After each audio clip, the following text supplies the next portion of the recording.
This story is brought to your ears by all our fantastic supporters on Patreon.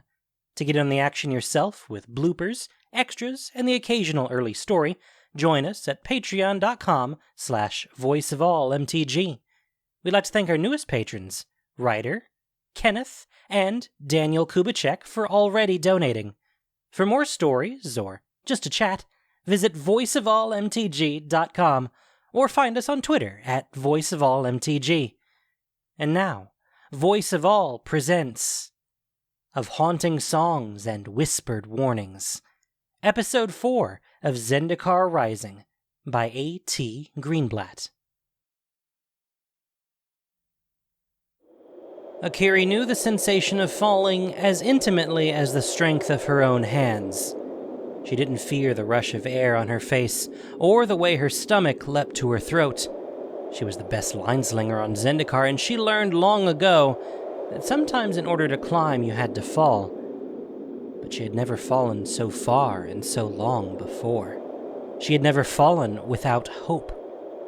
She could see the Marasa skyclave shrinking above her as she plummeted, and if she closed her eyes, Akiri saw Nahiri's cool, indifferent expression and the core in her hand, in that terrible moment before she was shoved off the floating ruin. In those first few desperate seconds, Akiri threw her ropes and hooks at every floating ledge or slanted hedron within reach, but instead of tearing itself apart, the pieces of the Marasa skyclave were moving. It was stitching itself back together like an impossible puzzle, and her hooks lost their mooring or were smashed before Akiri could save herself. Soon, the only thing around her was empty sky. These are the last moments of my life. Grief and anger hit her like a punch. Akiri hadn't managed to save or protect anything she loved in those desperate minutes before Nahiri pushed her. Zendikar. Zareth.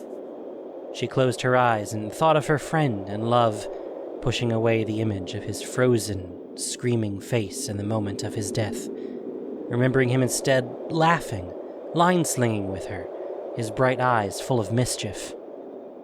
Akiri held his memory close as she waited for the ground. She would see Zareth soon. The impact knocked the breath from her. Her neck and limbs jerked forward painfully, then snapped back. Suddenly, Akiri wasn't falling anymore. Strange. Death is gentler than I imagined. She anticipated feeling the limbs of the Harabaz trees break against her body, at least, if she felt anything at all. Opening her eyes, she expected only darkness, but around her there was bright blue sky. Turning her head, she saw Sunder Bay several hundred feet below her, its trees swaying and thrashing against the relentless waves. What? She was suspended midair. Impossible. Got you. Akiri looked up again, squinting from the sun, and above her she could just make out a slim figure leaning on a staff. They were standing on what looked like a ladder of branches, though that seemed impossible too. What? Akiri felt herself rising and realized that there was a bramble branch curled tightly around her chest. As she drew closer to the figure on the ladder, she saw that her rescuer was an elf woman with long, dark hair clothed in green. Farther down the ladder, a man with windswept hair and bright eyes was carefully climbing up.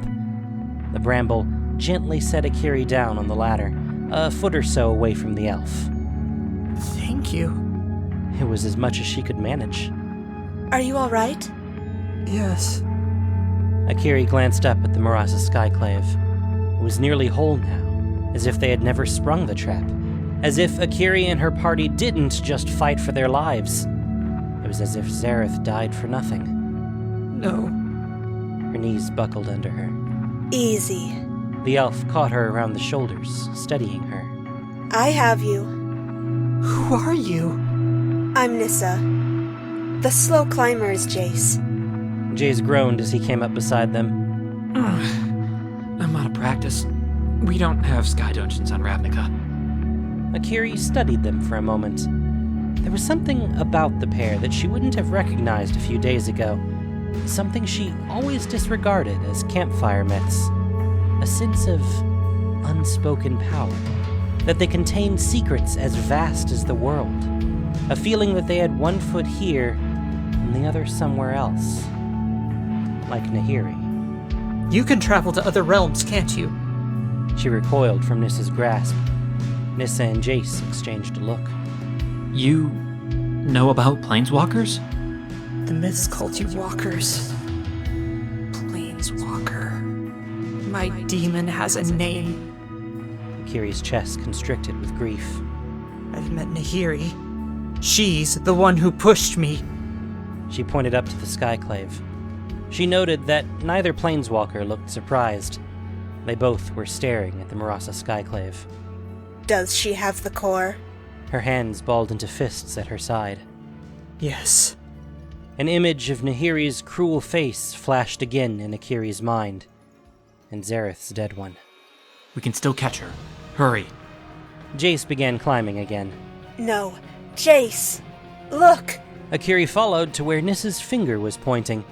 In the distance, she could just make out a white-haired figure running through the air, as if sprinting down a flight of steps. Akiri recognized the stone crafting. The sight of Nahiri made Akiri's stomach twist. Nissa thrust forward a hand and shot out dozens of thorn arrows at Nahiri, but the distance between them was too great. Nahiri had plenty of time to block the attack with a flick of her wrist and a well-aimed boulder. Akiri flinched, readied her ropes. Wait. Not yet. She heard Jace exhale behind her, and Akiri turned to see him staring at Nahiri in the distance. He extended 3 fingers out in the stone crafter's direction, like an attack, and Akiri held her breath. Nothing happened. And then Nahiri stumbled, clutching the sides of her head. Jace's mouth twitched. Nahiri regained her balance within moments and slid to a stop on the stone stairs. She turned toward Jace. Even from this distance, the malice in Nahiri's glare made Akiri's skin crawl. Look out! She pushed Jace out of the way before a boulder slammed into him. Then she was falling again, but this time with Jace in her grasp. Akiri was the best line slinger in Zendikar for a reason, and she'd been expecting Nahiri's attack. Within seconds, she tossed the rope in her hand and secured the hook on the ladder of vines. She used her momentum to swing out of the way of another boulder and, with 3 quick hand-over-hand motions, hoisted herself and Jace back up onto the bramble ladder. When she looked across the sky again, Nahiri was gone. Akiri exhaled, both relieved to be out of Nahiri's sight and furious that she got away. That was impressive. Nahiri hired my party for a reason. We're the best in the world. With a pang of worry, she wondered where Kaza and Aura were. Please be alive. We need to follow her quickly. Nissa began climbing down the brambles. Oh, if it's speed you want. She was Akiri, the fearless voyager, and she was the master of this domain. This was her home. She began to whirl another rope. Between her line-slinging and Nissa's vines, they flew down, past Sunder Bay and the canopy of Haraba's trees, toward Marasa's infamous, imposing cliffs. Akiri swept like a bird through the air from those dizzying heights, despite needing to aid Jace. This time, her falling was practiced, controlled, though her heart was heavy with grief. She could not let Nahiri get away. But they were still too slow. By the time she, Nissa, and Jace reached the wide, forested plateau beyond the cliffs, Nahiri was gone. Nissa clenched her hands and leaned against a massive Jurwaral tree. There she stood still, closed her eyes, head cocked slightly to one side. What is she doing? Jace shrugged. Listening. After a moment, Nissa opened her eyes. She went north, but I can't tell exactly where. Did Nahiri tell you where she'd go next? Akiri shook her head. Now that she was on the ground again, the memories of Zareth hounded her. She had spent too much time with mysterious planeswalkers. She understood now that they were as dangerous as the Eldrazi. Thank you, again, for saving me. She gathered up her ropes. Where are you going? I need to find Aura and Kaza. Who? My friends. Hopefully Nahiri didn't kill them too. Akiri swallowed hard. She didn't know what she'd do if she lost her entire second adventuring party, her second family. We could use your help. Well, you can't have it. Working for Nahiri was one of my greatest mistakes. She used the core... Zareth. I'm done helping people from other realms. She wasn't sure where Nahiri had come from, but it wasn't from the Zendikar she loved. I'm not from another realm. I was born here, in Bala Ged. My tribe was almost wiped out by the Eldrazi, and I feel the devastation everywhere in this world. She straightened and looked directly at Akiri. This is my home, and always will be, and I refuse to let Nahiri change it into her dead stone vision. For the first time, Akiri noticed how the entire forest seemed to bend itself around this diminutive elf, like it was waiting for her to give a command. You should know then. The core corrupts and kills. Beasts, trees, people. Nissa's expression was pained, but not surprised. So, you don't have any ideas of where she might have gone? None. I might. Jace looked guilty. Both women looked at him with surprise. I peered into her thoughts. She's going to the Singing City. Akiri knew the legends about the Singing City. It was said that those who wandered in its ruins went mad. I think looking into her mind was the right call. Nissa's brow then furrowed. But why does she want to go there? Because it was built by the ancient core. What? Well, it's a logical conclusion. They built the ancient cities of this world. Nissa's eyes were closed again, listening. I can get there faster on my own. Nissa, wait! It was clear to Akiri that Nissa was not waiting for anyone. There was already a tangle of Jerwarl roots rising up under her, lifting her into the air. I will stop Nahiri and destroy the core. I promise. But this time, behind that quiet determination, Akiri heard anger. Akiri nodded. Hurry. Nissa. Neither woman was paying attention to him. Like a lion thrown with purpose, the roots swelled and rushed forward into the forest. And then Nissa was gone. Nissa! There was nothing where she had stood, except the hum of the forest and the looming trees. He turned to Akiri. Can you take me to the Singing City? Yes, but I won't. Akiri latched a rope to a thick Jerwarl root above her. She needed to find the griffins she and her party had ridden to Marasa. She hoped Kaza and Aura would be at Sunder Bay, waiting for her. Please be safe. Please, Akiri. You're not great at listening, are you? I've lost enough for one day. One lifetime. Zareth. Akiri lifted herself off the ground. My apologies. I'm usually a decent listener. It's been a trying few years, if I'm being honest. Yes, it has. Akiri pulled herself on the root and looked for the next anchor point. Wait, your friends are Kaza and Aura, right? Akiri stopped and stared at the man in blue. What about them? Jace closed his eyes and pressed his fingers to the sides of his temples for a moment.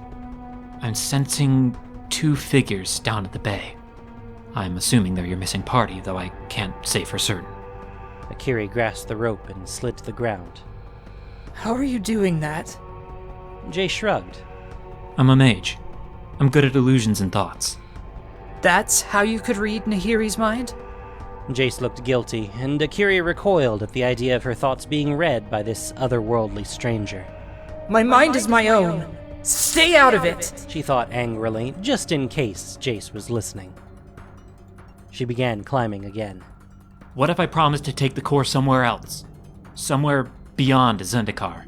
What does that even mean? She wanted to ask, but stopped herself with a small shudder. The Eldrazi were from somewhere beyond Zendikar. It was better not to know. Will the core no longer be a danger then? Jace nodded, and that made Akiri pause. Zareth would have wanted you to save Zendikar. The thought made her heart ache. Stealing the dangerous object and sending it to another world? Zareth would have loved that. And, Akiri had to admit, it was a good solution. With a sigh, she turned back to Jace. I'll take you to the entrance of the city so you can help Nissa. But no further. Thank you, Akiri. If he was reading her thoughts, she found no sign of it as they made their way to the Singing City. It was only much later, after she reunited with Aura and Kaza at Sunder Bay, that Akiri realized she'd never actually told Jace her name.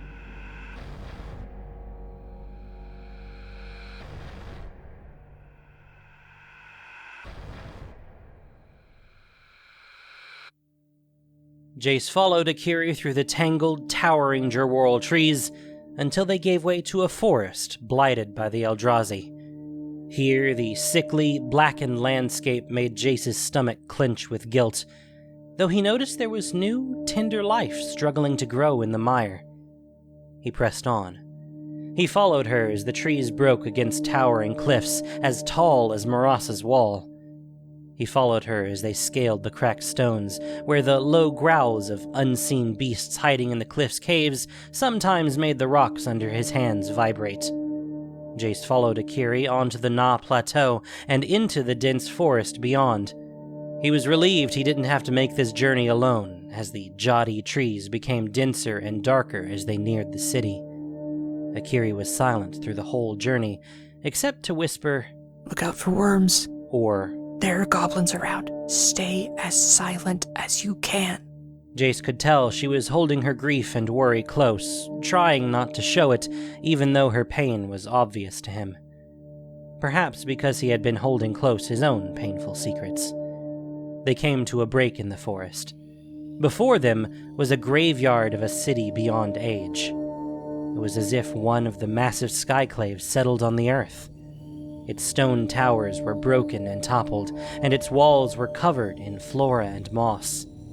The air smelled dank and dusty, and everything was eerily humming. The gate at the entrance was made of marble, dark and huge and twisted and beautiful, curling and entwining in a complex pattern like the Jadi roots. It loomed before Jace and Akiri. Any advice? Don't go mad. Jace straightened his cloak. Right. Thank you for your help, and I'm sorry about your friend. I know what it's like to lose someone close to you.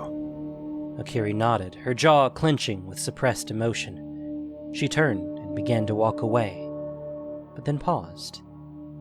I hope Nissa's luck holds better than mine. And then she was gone in the shadow of the trees. Right. Jace made his way to the gate.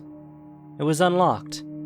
Inside was a maze of ruins, moss-covered rooms, and corridors stretched out before him with no end in sight. Jace's heart sank. It was apparent that this was not going to be easy.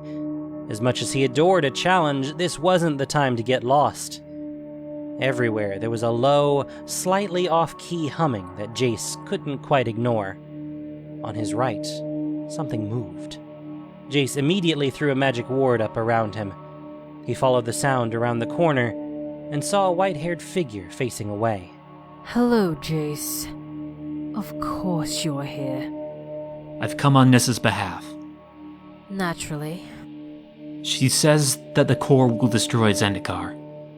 Nahiri turned and faced him, scowling. This from the person who released the Eldrazi on this plane. Jace gritted his teeth. He was also one of the planeswalkers that accidentally released the Eldrazi. She thought she was doing what was best. Like she is now? Nahiri raised an eyebrow, and Jace had no answer. Unlike that fumbling tree dweller, I know I'm right. Like when you trapped the Eldrazi here? Nahiri's expression clouded over with anger. How dare you? We don't understand the lithiform core. He kept a tight hold on his magical ward. Give me the core, Nahiri, and we can unravel its mysteries together. On Ravnica. Nahiri paused, and for a moment, Jace hoped. Then she widened her stance. Never. With a thrust of her hand, she brought the stones on either side of him together. The stones smashed through Jace's barrier, but were slowed just enough so that he could dodge out of the way. He rolled to his feet, bracing again for the next attack, creating a dozen illusionary Jaces around him. But Nahiri was sprinting down the corridor. Swearing, Jace dropped the illusions and raced after her. Down he ran through ancient corridors, catching glimpses of spiraling arches and broken courtyards. Down he ran, following the footprints Nahiri left in the dust as she rushed through narrow passageways and winding halls. Down he ran, on twisted, broken stairs, into the belly of this ancient core city. It was here that the strange humming of the city became an unsettling song. It sang a requiem for something Jace could not name, its lilting harmonies and deep vibrations filling him with such sadness and longing that he considered stopping his pursuit. No, I have to stop Nahiri. He heard her footfalls ahead of him. They were slowing. He pressed on. Deep in the city, the melody became louder, more complex and distorted, more insistent. Jace gritted his teeth. He could see the outline of Nahiri in the distance. The haunting song made his joints ache. I have to reach Nahiri. Jace stumbled forward through the curling corridor, but each step was worse than the last.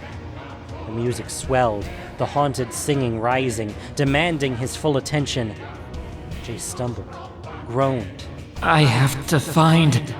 He saw there were now blue arcs of magic around him, flashing in time to the music. The song drowned out all sounds, all thought. Jace fell to his knees, hands clamped around his ears. I have to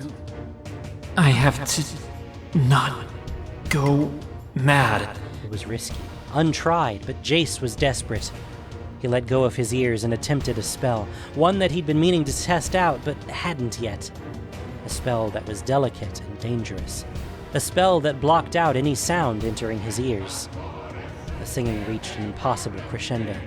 Every fiber of his body spasmed, his mind screamed for relief, begging to slip away. And then mid-note, the song stopped. Jace exhaled. His spell worked. Within seconds, his mind cleared and his joints unlocked. He could see Nahiri crumpled to the ground before him, hands over her ears.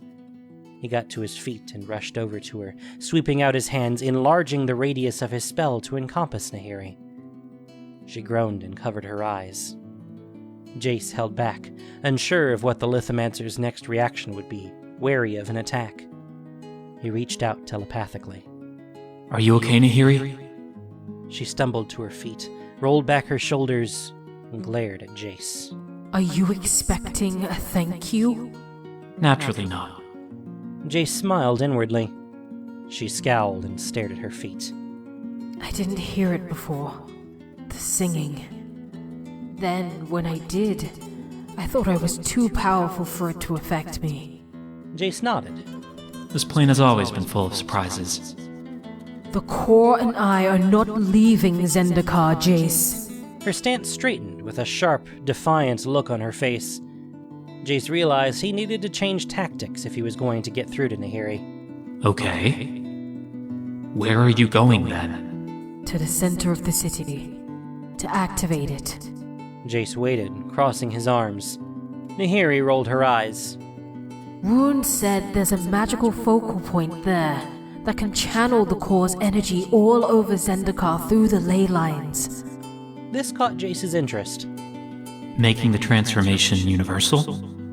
Nahiri nodded, wariness in her expression. Jace saw then how Nahiri imagined her healed plane. It was Zendikar transformed. Vast, beautiful cities with thousands of people, crafting, selling, thriving. Intricately carved archways and complex, breathtaking architecture was everywhere. And most of all, the plane was stable, safe. It reminded Jace of Ravnica. I won't hinder you, Nahiri, if you promise not to use the core until we study this mechanism in more detail. Nahiri paused, considering, and then nodded. I have no desire to harm my home. But Jace could see her thoughts and knew that Nahiri's definition of harm was not the same as his or Nissa's, that she would raise cities and armies to achieve her goals. He also knew that if he was going to unlock the mysteries of the core, he was going to have to understand how it was activated. That if it was going to be a useful weapon in the battles to come, Its mysterious power had to be quantified first, and he knew they would need every weapon the plains could offer when they faced Nicol Bolas again. So, with a placating smile, he turned to Nahiri and thought, Lead the way.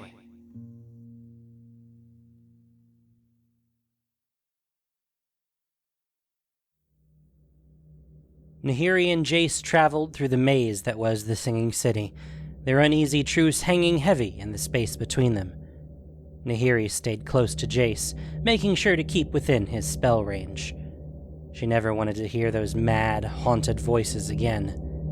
As they walked, she kept one hand trailing the mossy stone walls, asking them for the way to the city center, and the other on the satchel on her hip. The core under her hand felt warm, and she felt its thrumming power. It made her smile. But it also still whispered, something just low enough that she couldn't make it out. Perhaps when she had a moment, after she restored Zendikar to its former beauty, she would try to decipher the whisper's meaning. Fortunately, Jace stayed silent, perhaps seeing in her fuming thoughts as she repeated the mantra. Never again, never again, never again. The vibrations of the stones led them down seemingly endless corridors, through empty courtyards and back up again on cracked and twisting stairs. She was so close now, so close to finding the focal point in the center of the Singing City, so close to finally fixing all the damage she helped create so long ago. When they emerged from the last staircase, they found themselves in the middle of an ancient garden, now overgrown and overtaken with jodi roots, ferns and moss, and bright purple flowers. There were still stone trellises and dried fountains and the ghosts of paths between them. Jace raised his hands and lowered them slowly, dropping the silencing spell. The eerie hum of the city returned but grew no louder. What now? She pulled out the lithoform core from her satchel. It shone in her hand with the promise of power. Its whispers became frantic, furious. Can you hear that? Jace frowned. Hear what? Nothing. Let's move. Where? Nahiri pointed to a large, stone, gazebo-like structure before them.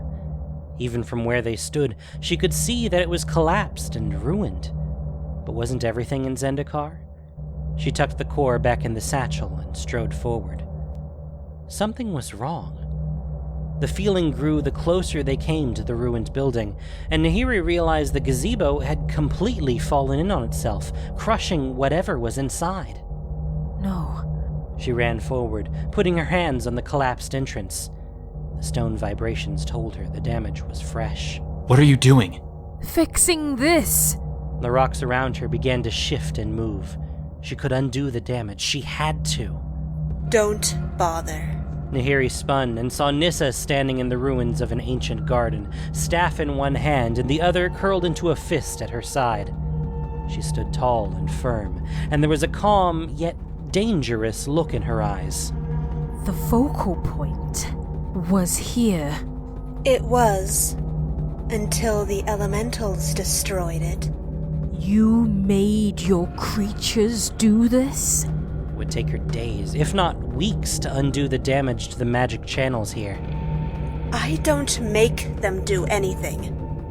I help them, and they help me. I'm Zendikar's guardian, and they are the living embodiments of this plane. Behind her, a giant elemental appeared.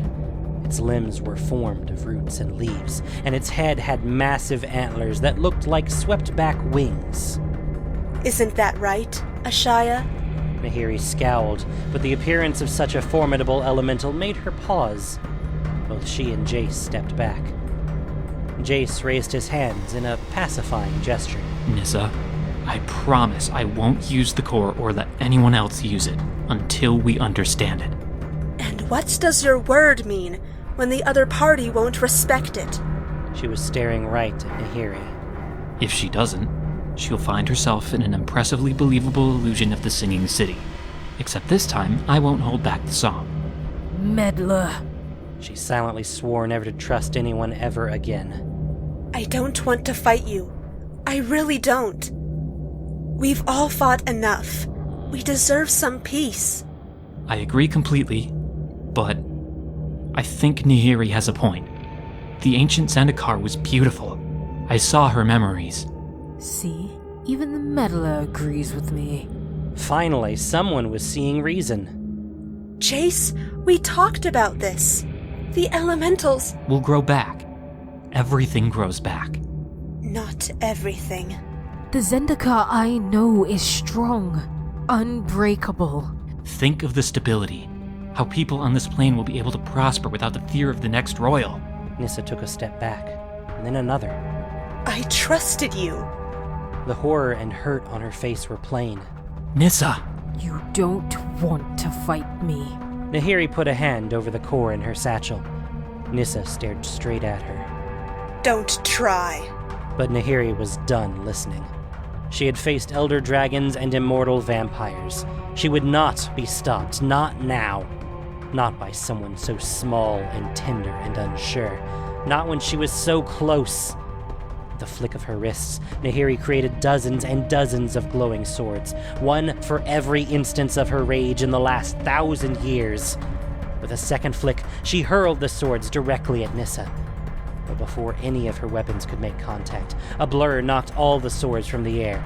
Something collided with Nahiri and knocked the breath from her body, smashing her to the ground. She rolled and got to her feet, preparing to strike back, but what she saw made her pause. Beside her, she heard Jace suck in his breath. Nissa was floating several feet in the air, her hair streaming out behind her, green energy coursing through her.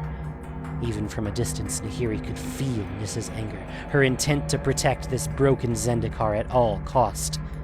Because before Nissa was a Shia in her full power. The soul of the wild seemed to swell with strength, with the drive to protect. Its gaze was fixed on Nahiri, its eyes glowing green with energy, and it raised 4 of its twisted branch-like limbs, bringing them down on Nahiri with a fierce crack. Nahiri rolled out of the way just in time.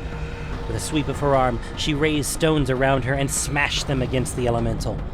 But the rocks broke upon the branches like glass, and the creature didn't even flinch. It turned its massive head toward her. The elemental raised its vast arms again. Run! Nahiri always thought retreating was for cowards, but Ashaya was unrelenting. I need to protect the core above all. So she ran. Together, she and Jace dodged and leapt and sprinted through the ancient garden, using every illusion and counterattack they knew. It still wasn't enough. Ashaya was too vast, too quick. Jace and Nahiri were knocked back and tripped by roots at every opportunity, until all they could do was skid toward the stairs, back into the belly of the singing city. The haunting singing flooded their ears. Jace immediately cast his sound-blocking spell again, and together they ran back through the moss-covered corridors. Occasionally, moss elementals would stand in their path, but they were smaller and weaker and easily deflected by Jace's counterspells or a well-aimed fist of rocks.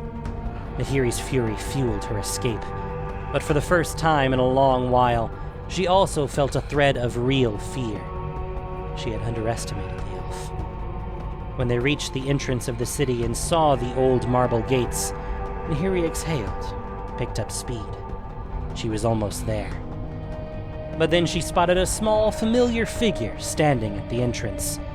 And this time, Nissa and Ashaya were surrounded by dozens and dozens of other elementals. Nahiri and Jace both skidded to a stop. How? How are you traveling so fast? Zendikar is where I belong. It's the heart of my power and strength. I know all the paths and how to use them. But you two... Nissa's face filled with fury, and behind her, elementals born from the flora of Marasa began to rise. You will never understand. Leave my home. Nissa, wait! This is my home, tree dweller. Nahiri braced, called the stones around her, and she felt the singing city behind her tremble in reply. This has been my home for thousands of years, and I will not let you win. Nahiri spread her fingers and raised the stones, calling on all her power for the attack. But The elementals were faster, surging forward like a furious horde toward Jace and Nahiri. And in that moment, Nahiri understood. The battle for Zendikar's soul had begun, and it would be a ruthless fight.